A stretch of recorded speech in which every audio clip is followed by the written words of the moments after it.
آقای سوزی دیگه؟ لبای سوزی میگو؟ آب شما جور خونده چی؟ همه هوا گرم کرد. هوا کم تا گرم کردی خیلی که با ساختین به شما با اینا با چه خدی زمین را دیدی؟ او زمینو تام دیدم. زمینو خوشو بوده. کیش کردیم من مثلا گندمو تام گرفتیم باشه.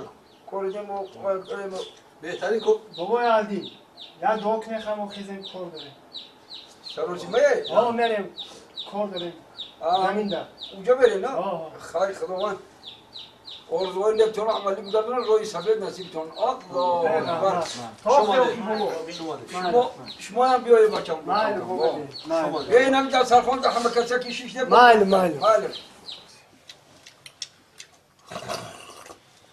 جونا خون یک خیلی گفتی یک گپ دارم چی بود؟ چی گپ بود؟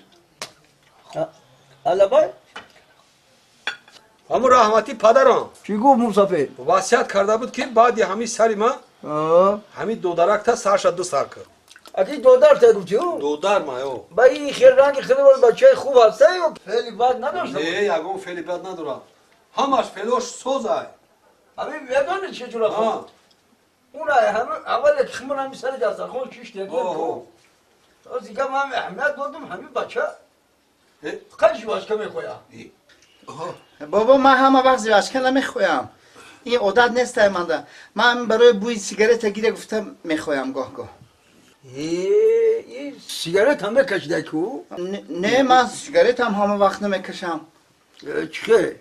همین که عرق نوشیدم بس سیگارت میکشم عرق نوشی باز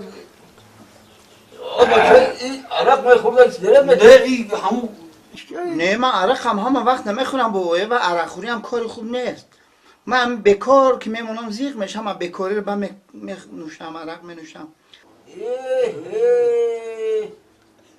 اوی آشنای ما بکار بودیم یک بکس بودیم بگشتیم به ادبی کردم نه چوه بکس بکار همین دوزی هم تا که کنم مخدیل ما گرفته